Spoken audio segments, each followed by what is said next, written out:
Get ready and strap in for the One Love HTX show, where all our conversations are always raw, unfiltered, and never staged. We can also be found on Instagram, all major streaming platforms, and westcliff.org. Check us out at onelovehtx.org for more info or ways to support the show. Now get ready to dive into conversations you won't always have in church with your hosts, Joshua Duffy and Daniel Salsi.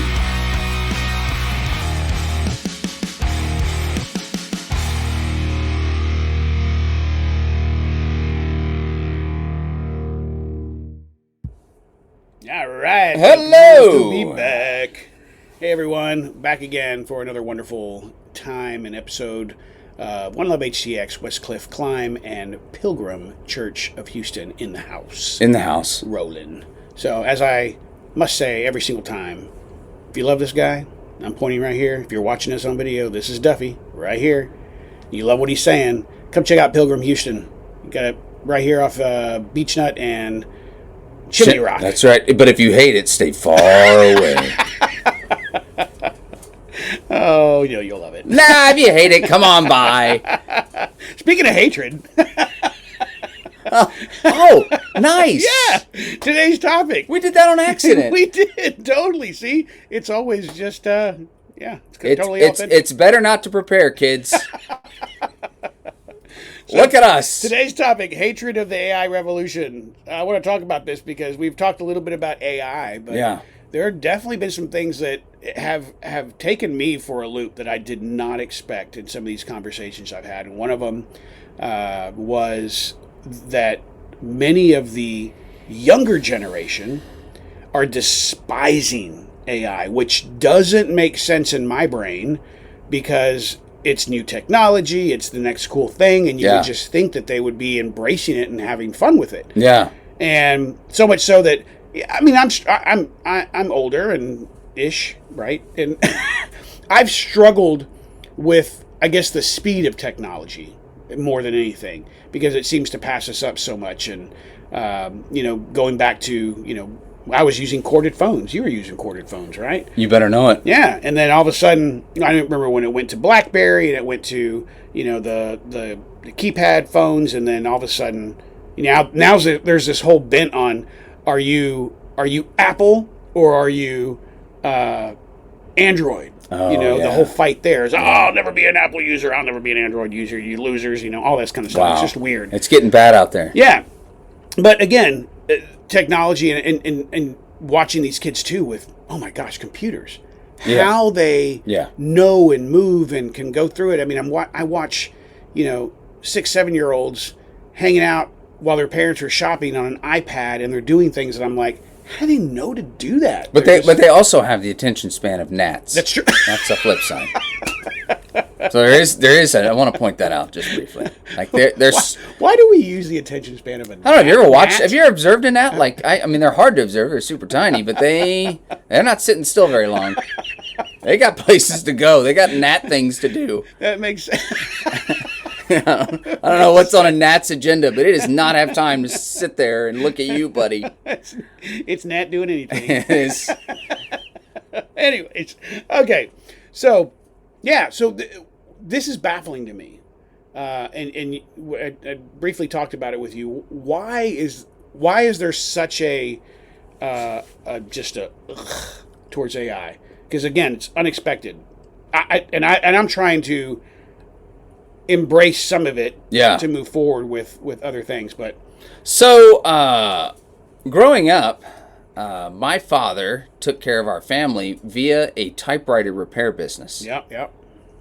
And we were told that nothing will ever replace the typewriter. Yep. Any of you out there own a typewriter, please send us a picture.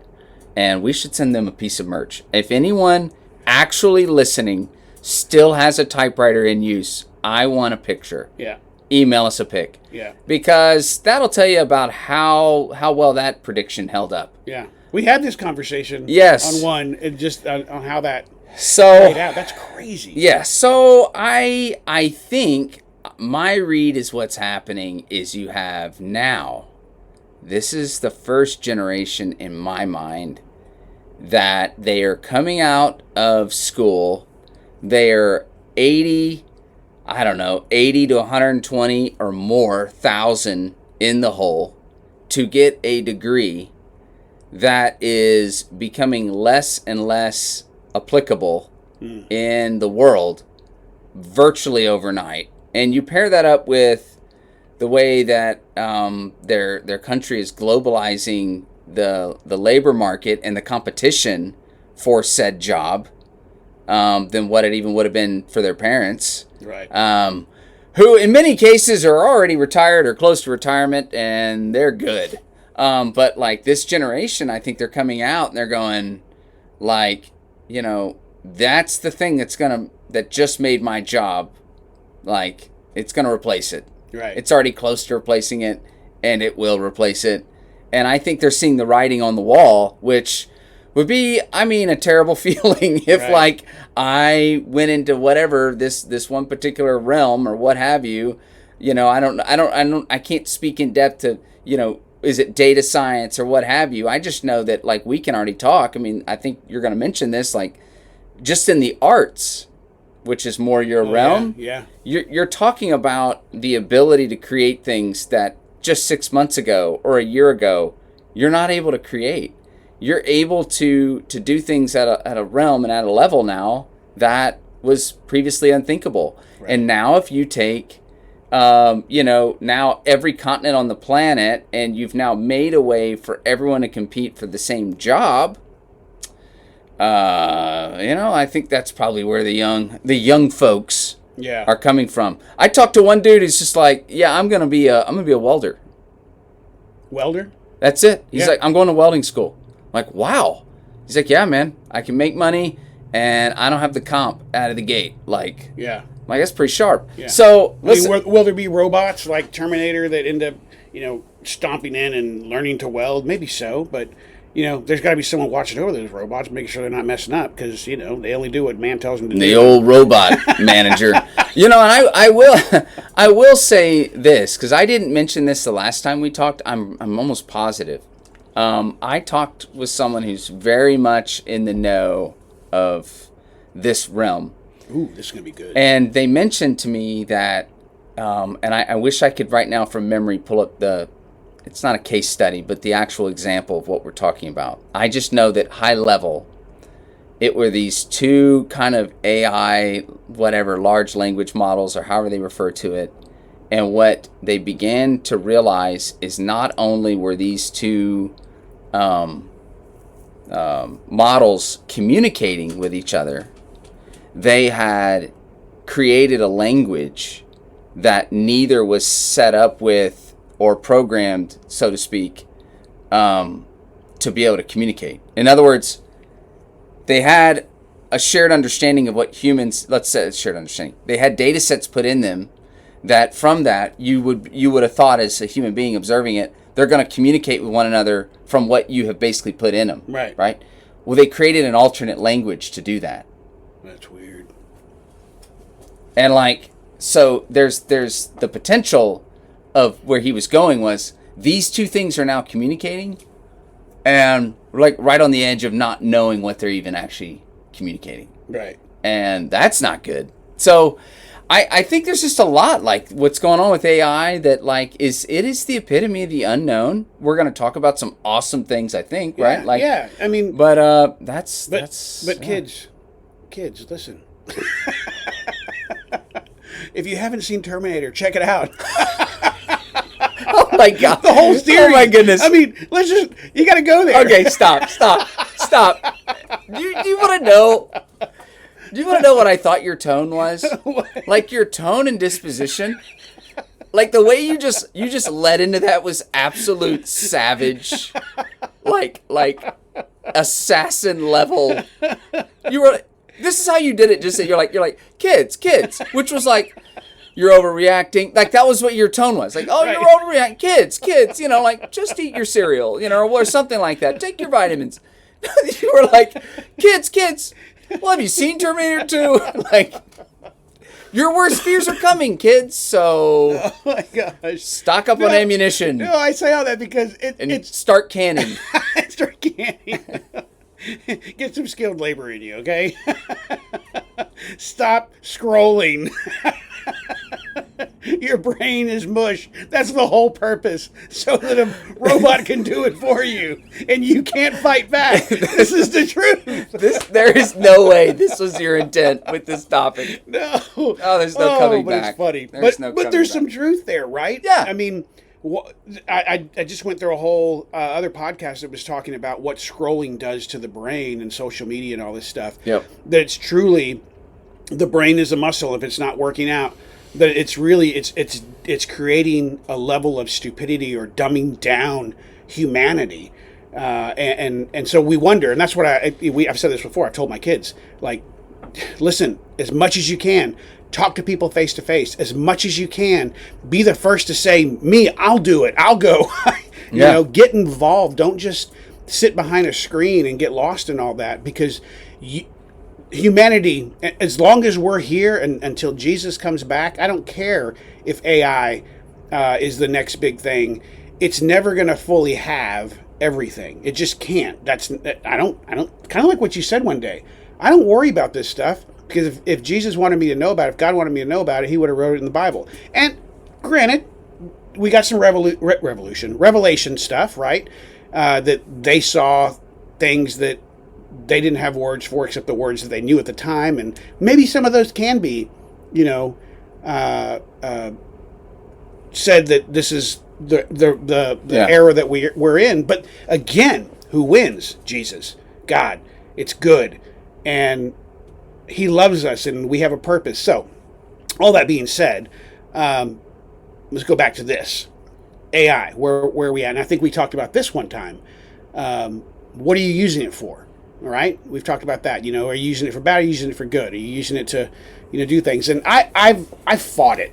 I fought it really hard. And we talked about music. Our love for music. Those of you that are listening, the guys that we work with and our passion. I grew up in bands my whole life. I'm a purist when it comes to the artistic levels, and you just said that too. I mean, it's changing the whole trajectory and landscape of art as a whole. But I think about that day I walked into the museum, and we had, for the first time ever, the New York Met allowed some of their paintings to leave New York, and Houston got them. And what I saw in front of me for the first time in my life, as an art lover, I've loved Van Gogh. There was this painting I came across, and I was like, surely that's not. And it was Starry Night. And seeing it in textbooks my whole life, that's the way I witnessed it, and it was beautiful enough to me. It was so creative and so cool, and learning and reading about the texture and the skill and the techniques and all that. But to see it in person wrecked me. My wife came up to me. She's like, "Are you crying?" And I'm like, "Yes." I didn't expect it to be this thick coming off the canvas. I didn't expect the movement and the texture to be this insane in person. And so I think those are things that we have to look at. What are we losing, and what can we still be a part of in our gifts and things that God has given us? From that. Yeah. So I can tell AI to create a picture for me that's comparable to Starry Night, or blow it out of the water, or make it better and cooler and add this or whatever, and it'll do it. But does it have that personal touch of humanity in it? Yeah. That makes it so different. So, and that's where I went with music. I fought it because I've heard about all these apps that you can just tell it, make a song about Duffy. Duffy today has a plaid shirt on. Talk about he always wears his earphones or his headphones whenever we're doing a podcast, how funny he is, how much he knows, blah, blah, blah. And it'll make a song for you. Wild. Yeah, it's wild. And like I've said before, it's funny. It's like you said, like the kids today know what's AI and what's not. My mom does that all the time. She'll send me stuff through social media of this cat dancing. I'm like, Mom, you know that's AI. And she's like, is it? I'm like, totally, Mom. So there's some things that I can see and some things I can't. And that's from a music standpoint. I can tell because there's a cheesiness to it. There's a lack of creativity in that realm. Is that going to get better? I don't know. I don't know. But where I finally got with it is I love music and I have such a passion for it and I want to make music. But one, I've never been incredible at instruments. I can pluck a guitar. I have a thing, guitar is my thing. I have like 50 of them, but I'll never be famous using one. I can't ever do anything with a drum. I commend you when I see you on those Sundays playing drums. I mean, that's like a passion. I wish I could just pound away and create something like that. It's fun. And I can't.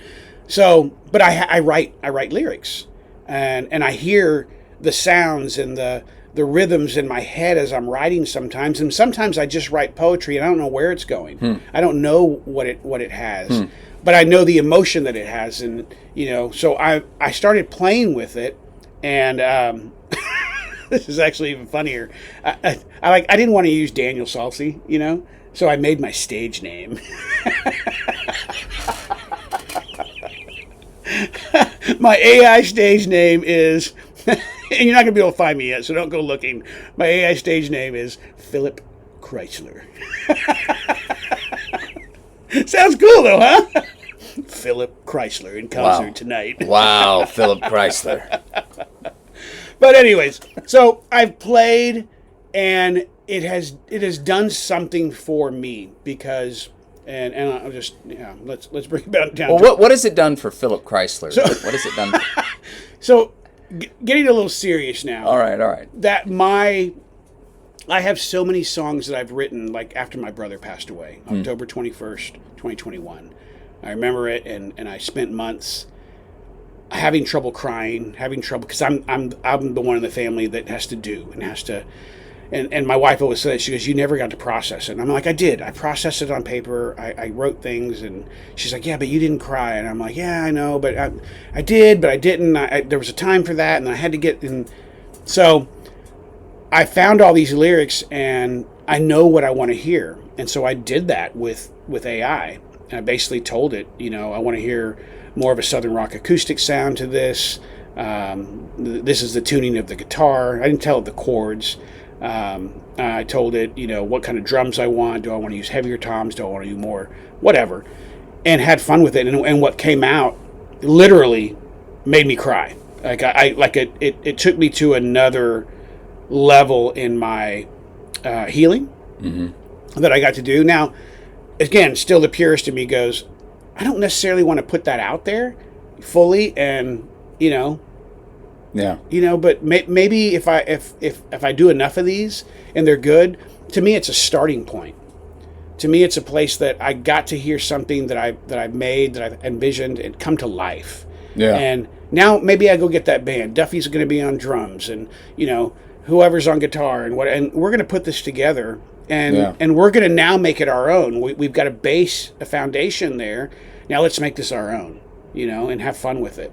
So I don't know. That's what I got to experience with it. So I see the hatred of it. But let's talk about. Let's just go down the list right now. What are things that AI can't do that comes to your mind? I mean, like you said, like welding. It's not happening. That's why they've been pushing so hard for youth to get like a skilled labor type plumbing and electrician and they're paying really well. Like I'm like, I might want to go do that right now if my hands weren't gimped. But I mean there's so much. So now we gotta start thinking outside the box, right? And I think where we're headed, my opinion here is eventually it's going to get down to what does it mean to be human. Right now we're talking about music and the arts. I 100% expect at some point people are going to be dating manifestations of what's AI. Weird. I think that's going to happen. Super weird. I think people are going to try to raise families in that context. I think it's going to cause a lot of separation. There's a whole new moral and ethical thing that's going to come. And I think it'll start making sense that a lot of the areas that we may be compromised are going to be fully realized in this chapter. Yeah. And so now the flip side is it's going to probably clarify and solidify a lot of those biblical stances on what does it mean to be a human being and what is it that makes these aspects of existing special and unique. That doesn't mean that it doesn't and can't be used in a way that's blessing others, right, or blessing you. I don't think it mitigates that at all. I think what we're just going to see, and I think the college campus reaction is a reality, is people who have a certain intent and a certain heart are going to leverage it in a way that can bring healing. Like right. You're a great example. That's your experience. That's the realm, so to speak, that you're going to leverage it in. You may leverage it to make you better at what you do or more efficient in what you do. Mm-hmm. It's going to enhance some aspect of what you bring to the table. I don't think that's the issue. I think the reaction of where it's going is you put that same kind of technology with someone who just sees dollars and cents and people are basically just cattle to be run through.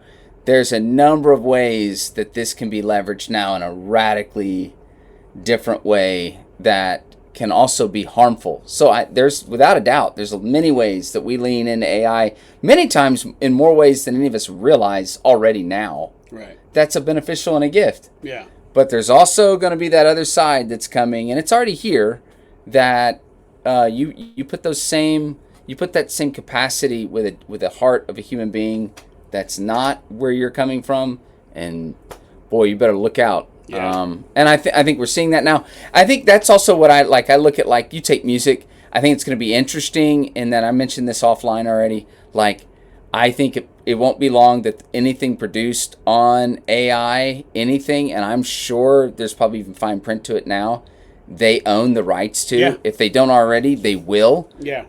I think it's only a matter of time that you go and see a movie and no one's an actual actor. Yeah. Like, that'll be a bizarre day at the Grammys when it's like a dude winning because the entire cast is made up. Yeah. There actually is, and it's. I'm glad you said that, because when you look at, like, the Suno app, I read everything in it as much as I could, and my little brain can handle. And the one thing that caught my eye was everything that you're putting in here, everything that you're writing in here, Suno or AI has the right to not use it fully, but has the right to use bits and pieces. In other words, hey, that was a good line. That was catchy. Yeah, I can make that better. It's allowed to do that without you. And maybe that's for somebody else's song. Maybe, I don't know, Dolly Parton goes on there and says, write me a song about this. And they're like, oh, Daniel did that over here. And he had the great line for it. So it's yours, Dolly. Yeah. And my gut is, I could be so off here. So we'll just go back and delete this. I think human beings, if there's ever a movie and it's got Brad Pitt in it. It's not Terminator. And it's got Brad Pitt in the movie. Yeah. But it also has starring Jimmy Stewart and James Dean. And they're all in a movie together, right? And one is alive, two have been dead for decades, but they're on the silver screen again. That's so weird you just said that, because I was thinking, I haven't seen this movie. Were they? I know, you're like, wait, what's that? It's called It's a Wonderful Something. But my point is I tend to think human beings I think there'll be an attempt to take out from us that sense of, like, what I'm looking at isn't real. Yeah. And therefore not as authentic. But I think they're going to go after that. I think there will be a play eventually to where people will struggle. Yeah. Or there'll be an attempt to make us struggle. To where when you see two actors that have been dead for 60 years and now, or however many years, and now they're on the silver screen next to a living actor, that they want you to accept all of that as, and I think, so that's interesting. My son, like I was talking about, like, this is just a boy, and like, he seems to be drawn to the kind of music that was pre any real production. They didn't even have the technology yet. I think that's super interesting. So I don't know. I think the whole thing, I think that's where the college kids are freaking out is, hey, I just got stuck with $100,000 of debt and there's no job for me. Or it feels that way. Yeah. I guess that'll bear itself out in the next couple of years. And I think it's interesting. I think the great lesson here in all of this is in what in life hasn't had some type of change that you can either lay down and get run over, or use the mind, the spirit, and the will that God has given us. Not to sound all weird and Christianese, but let's be honest. Like, we are His creation, and we were made for this world. Period. So I'm following Him. What do you want us to do? And I think about a guy, I cannot remember his name, but he owns the company Matthews Bows. Mm-hmm. Have you heard of Matthews Bows? No. It's a really interesting bow and arrow system. And then there's also a guitar that he created, and I'm trying to remember the name of that. It's not Matthews. But the creativity that he got was, as he says, it was through prayer.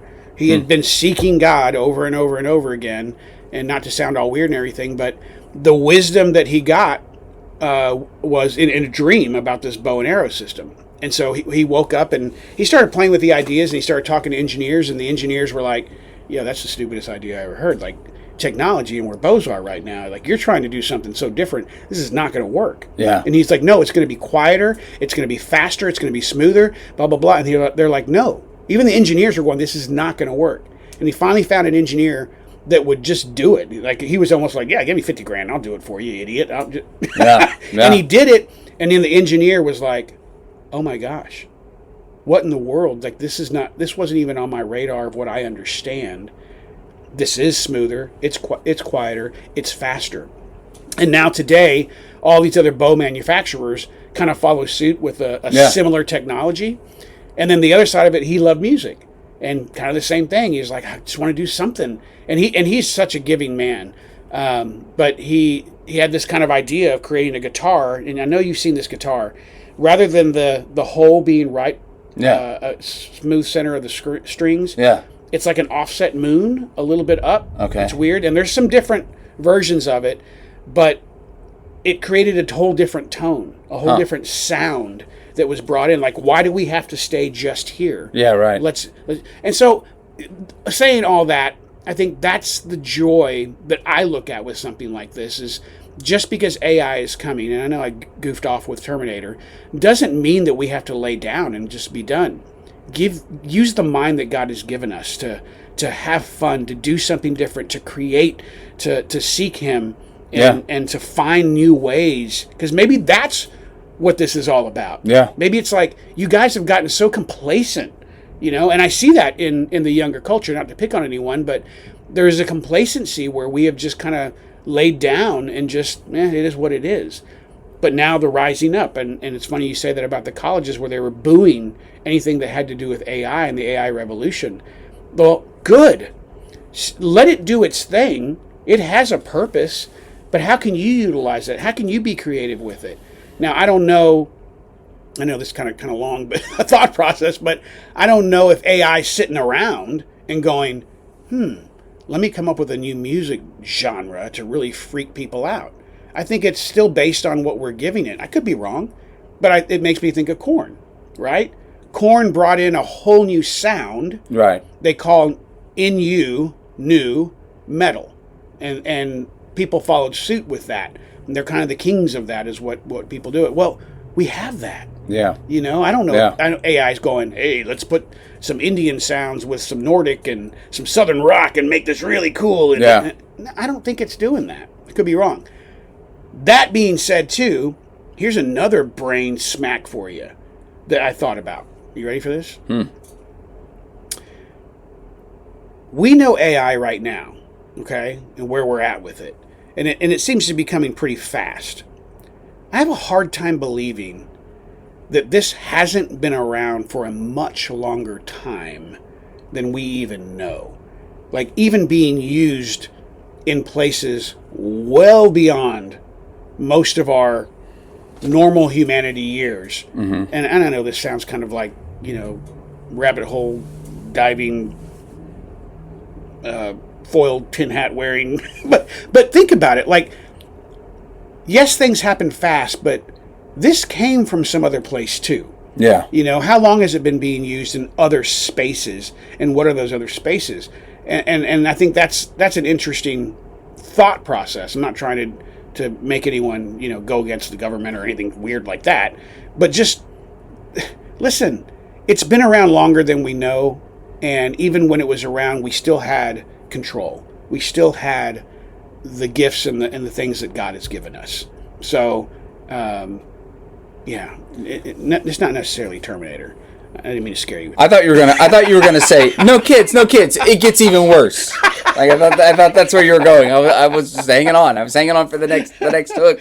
Terminator 3 gets really crazy. No, I mean I think there's elements and precursor to even just the way we think of machine learning that is not new at all. And I think that's a fair thing. And I also think that there's kind of two things, right? There's inspiration. Inspiration tends to come from somewhere, and our God is the creator. Boom. And there is other intelligence involved that's competing for that, and has been since the beginning of time. And I think that's a factor. I think our Bible is interesting in that there's veiled references, not just in Genesis 6, but in a few other places, of just kind of bizarro elements that I really think, like, our Bible doesn't tend to go into the why, like, in depth, and for the most part I get it, because it's not really important. And if it's alluring enough in the first place, how much do you want to walk people down that path? Yeah. I think our Bible doesn't necessarily give us, I don't think, great insight, nor would I say that it should, as to the why. So, like, Pharaoh has got sorcerers and diviners at his disposal. That's documented in the exchange between him and Moses. What you don't find out is, like, well, what's Pharaoh doing with that? And, like, why? Like, what is Pharaoh doing with that? What is he tapping into, and why does he need to if he's Pharaoh? Something that's clearly dancing on the other side. I mean, that's what it is. It's all demonic stuff. Yeah. There's I just heard about this just not long ago. There's odd things that go on in the history of how people try to weave in these paganistic, demonic spirits and practices with that of the children that they try to bring into this world and their own offspring. There's an element of that, and that is dark intelligence in terms of evil, that has always kind of been around. And you even see that with, like, Solomon. There's a reference to the number of gods and worship of these other gods that Solomon would be guilty of, building their temples, having wives that worship these other gods, and frankly, some of them are, child sacrifice. Okay, well, we all just kind of nod our head like, okay, Solomon, child sacrifice, instead of being like, what? And what's that about? And not just, we know the what, but, like, why? What's and the easiest is, okay, the human heart is dark, yes. And can it be pulled into some dark worlds? Yes. We don't get a lot of insight as to what's the why behind that. And I tend to think that our God is the creator. He's the actual source of true knowledge. He's the source of wisdom. There is no wisdom outside of God. Right. Intelligence and being able to create When we just have an idea and we turn it into a thing, that is like in the image bearer of God. It's not a thing. I think it. I'm going to go make that thing. That's a beautiful like imprint of our God within us. And then there's the perversion of that, and that's Satan. That's his game plan. That's his whole scheme. And so I think you see that too. Is we're living in a time where there's also a desire to tap into something that is also intelligent. And I would argue, obviously, God is eons above, can't even describe his quote-unquote intelligence to us. But I would also say the demonic is also more intelligent than us, I think. I don't think they're inferior intellectually. They lack wisdom, I would argue. They tend to show their hand. They can't help themselves. They're so consumed with hatred. So at some point, the mask comes off. Right. They're not good at being covert for long, because wisdom. I would argue wisdom is a trait specifically from God. You can't mock him and have wisdom, not in its truest sense. So I'm just trying to draw the thread in that there is an opening. I'm not saying that AI is exclusively demonic. I'm not saying that. I'm just saying that you are dealing with realities here that have a history of being able to use various things as vehicles. And AI will prove to be one of those vehicles. It doesn't mean that it's going to be all demonic. I'm just saying that that's another element to the whole discussion. And if you look in your Bible, it's been going on for thousands of years. They're leaning into that for a reason. Right. It benefits them.